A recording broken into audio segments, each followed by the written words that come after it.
pourquoi les affirmations positives ne fonctionnent pas. Il est hyper difficile de convaincre ton cerveau sans preuve. Imagine que ton cerveau, c'est comme si tu avais Marcel à côté de toi, qui est ton collègue et qui ne croit que ce qu'il voit et qui de toute façon ne croit en rien sans preuve. Ton cerveau, c'est la même chose. S'il n'a pas de preuve, il ne va pas y croire. C'est très compliqué. Et comme en plus, à la base, le cerveau, il retient plus le négatif que le positif, je te le donne en mille, c'est pas évident. Donc, quand tu te dis tous les matins, j'ai confiance en moi, je m'aime, je me trouve beau, je me trouve belle et tout va bien, il y a une dissonance. Il y a une dissonance entre ce que tu ressens réellement à l'intérieur de toi et ce que tu te dis. Comment faire alors?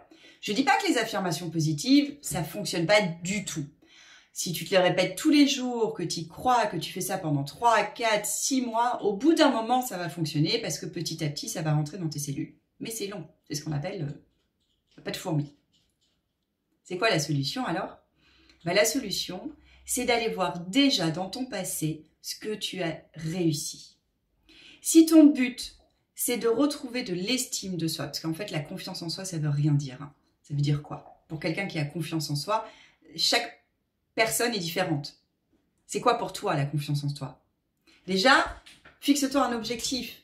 Demande-toi, qu'est-ce que j'ai vraiment envie de croire? Est-ce que je veux travailler sur ma confiance? Est-ce que je veux travailler sur me trouver belle ou beau? Est-ce que je veux travailler sur pouvoir parler en public? Est-ce que je veux travailler... Enfin bref, pose-toi la question de ce que tu veux vraiment. Et ensuite, va voir dans ton passé où tu as déjà fait quelque chose, tu as déjà accompli quelque chose, même qui ressemble un petit peu et que tu as réussi. Et plus tu vas apporter des preuves à ton cerveau que tu l'as déjà fait, que tu as déjà réussi, et là, il va commencer à y croire. Donc là, tu vas pouvoir te répéter ces phrases. Mais sauf qu'il faut que ces phrases, elles viennent de toi. Je le dis souvent, quand je fais mes coachings, moi, je fais plus ou moins, en fait, je fais des coachings sous hypnose.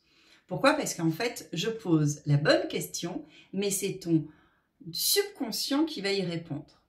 Et pourquoi? Parce qu'en fait, on a tous un joyau à l'intérieur de nous. Sauf que, on l'a badigeonné, enfermé dans un coffre-fort. Et la plupart du temps, comme en plus le cerveau ne retient que le négatif, il va falloir aller gratter tout ce négatif-là pour aller chercher ce joyau et voir ce que tu as déjà accompli dans ta vie. Parce que nous avons tous et toutes accompli des choses extraordinaires dans notre vie. Sauf que le cerveau ne retenant plutôt le négatif que le positif, du coup, tu vas créer une mauvaise estime de toi parce que tu vas retenir le négatif et tu vas dire, de toute façon, je suis nulle, j'y arrive pas, je suis pas capable, c'est impossible. Si tu te répètes tous les matins, j'y arrive, je suis belle, j'ai confiance en moi, ça peut marcher, mais il va falloir du temps. À la différence, si tu prends le temps, tu fais une belle grande méditation si tu n'as pas la possibilité de prendre rendez-vous avec quelqu'un d'extérieur qui peut t'aider. Tu fais une belle grande méditation et tu vas déjà aller chercher dans ton passé qu'est-ce que tu as déjà réussi qui ressemble un tant soit peu à ton objectif et tu vas laisser venir chaque souvenir et tu vas voir qu'une pensée positive entraîne une pensée positive qui entraîne une pensée positive. C'est-à-dire que si tu vas chercher dans ton souvenir, ça m'arrive tout le temps en coaching par exemple, des personnes et je leur dis parle-moi d'un souvenir où tu as réussi à parler en public par exemple. Non, j'en ai pas. Si t'en as, cherche. Ça te fait quoi dans ton corps? Qu'est-ce que tu ressens dans ton corps, etc., etc. Et là, bizarrement, au bout d'un moment, ça arrive. Ah oui, c'est vrai.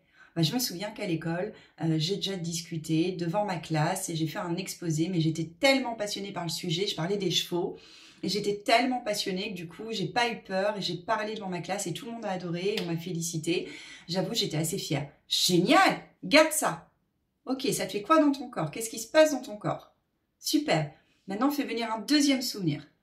Et vous allez voir que plus vous apportez des preuves à votre cerveau, et plus il va commencer à se laisser convaincre. Donc tout ça pour dire que les phrases positives, les affirmations positives fonctionnent, mais d'une certaine manière. Ça ne sert à rien, si vous n'y croyez pas du tout, de vous dire tous les matins « je me trouve belle » alors que vous ne vous trouvez pas belle. Il y a tout un processus à faire en amont pour pouvoir apporter les preuves à votre cerveau du fait qu'il y a un moment dans votre vie, forcément à un moment, vous vous êtes trouvé belle. En tout cas, forcément, à un moment, quelqu'un vous l'a dit et vous l'avez cru. Et là, il se passe quelque chose dans votre corps. Et c'est ce que j'aime le plus faire au monde, c'est le lien entre ce que vous vous dites et ce qui se passe dans votre corps. Parce que sachez-le, mes amis, votre corps est votre meilleur allié et votre meilleur ami. Et s'il vous fait souffrir, c'est qu'il a un message à vous faire passer. Si vous ne savez pas quel est le message, demandez-moi. Je vous souhaite une merveilleuse journée. J'espère que cette petite capsule de vie vous a plu. Et je vous dis à la prochaine.